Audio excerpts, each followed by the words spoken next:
विधि कैसे बनाते हैं, जैसे ये इक्वेशन दिया है, ये इक्वेशन दिया क्या दिया है, x square plus 5x plus 6 equal to 0। इसको गुणनखंड विधि से बनाना है। तो गुणनखंड विधि से कैसे बनाते हैं, पहले हम इस वाले संख्या से और इस वाले संख्या से क्या करते हैं, गुणा करते हैं। तो ये जो दिया है हमारा एक्स स्क्वायर, इसके सामने क्या छिपा हुआ है, एक छिपा हुआ है। तो ये एक ले और 6 ले क्या करेंगे, गुणा करेंगे तो कितना आ जाएगा, 6 आ जाएगा।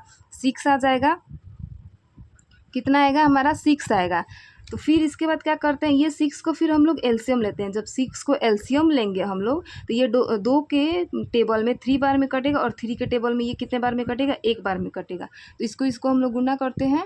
गुणा करने के बाद कितना आएगा, 6 आएगा। यहाँ पे ऐसा संख्या लिया जाता है जो जोड़ने पर 5 आ जाए, घटाने पर भी आ जाए, या जोड़ने घटाने पर 5 आ जाए और गुणा करने पर क्या आ जाए, 6 आ जाए। तो जोड़ रहे हैं तो हम लोग कितना आ रहा है, 3 और 2 को जोड़ रहे हैं तो कितना आ रहा है, 5 आ रहा है, और गुणा कर रहे हैं तो कितना आ रहा है, 6 आ रहा है। तो वैसा ही संख्या लेना है। तो यहाँ पर क्या लिखेंगे हम लोग, एक्स स्क्वायर यहाँ पर लिखेंगे, फिर प्लस लिखेंगे, फिर 3 और 2 को जोड़ रहे हैं तो 5 आ जा रहा है ना। तो यहाँ पर क्या लिखेंगे, 3x लिखेंगे प्लस 2x लिखेंगे, क्योंकि इसको जोड़ने पर क्या आ जा रहा है, 5x आ जा रहा है, और इसको गुणा कर रहे हैं तो क्या आ जा रहा है, 6 आ जा रहा है।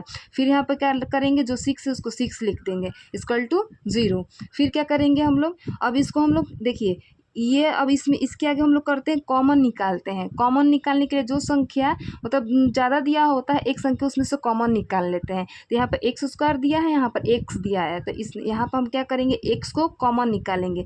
जब एक्स को कॉमन निकालेंगे, जब एक्स स्क्वायर में से एक्स इधर आ गया तो कितना एक्स बचा, एक्स बचा है। फिर प्लस लिखेंगे, यहाँ से तो एक्स एक कॉमन ले लिए तो क्या बचा है, 3 बचा है, 3 लिखेंगे। फिर प्लस लिखेंगे, फिर ये दोनों में से कॉमन निकालेंगे। तो ये दोनों में से देखिए, यहाँ पर एक्स दिया है और यहाँ पर एक्स नहीं दिया, तो इसका मतलब हम क्या करेंगे, एक्स कॉमन नहीं निकालेंगे। क्या निकालेंगे, यहाँ से 2 को कॉमन निकालते हैं। 2 को कॉमन निकालेंगे तो यहाँ पर एक्स बचेगा, और ये 2 के टेबल में 6 कितने बार आता है, 3 बार में। तो यहाँ पर क्या करेंगे, 3 लिख देंगे इक्वल टू 0। एक ध्यान दीजिएगा, जो संख्या यहाँ पर आएगा वही संख्या यहाँ पर भी आना चाहिए।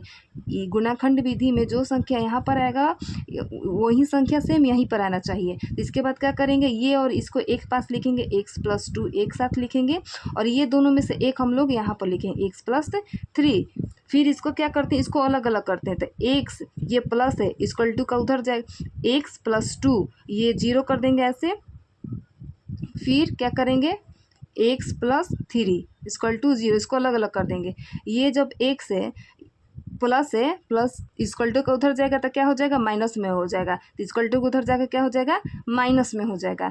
फिर ये एक्स लिखेंगे, ये प्लस है, इक्वल टू का उधर जाकर क्या हो जाएगा, माइनस में हो जाएगा। तो इक्वल टू लिखेंगे, अब प्लस 3 को उधर भेजेंगे तो क्या हो जाएगा, -3। तो एक्स का वैल्यू कितना आ गया, -2 आ गया, और एक्स का वैल्यू कितना आ गया, -3 आ गया। अगर आपको मेरा पढ़ाया हुआ समझ में आया होगा तो मेरा चैनल को सब्सक्राइब कीजिए, कॉमेंट कीजिए, लाइक कीजिए, शेयर कीजिए। Thank you so much.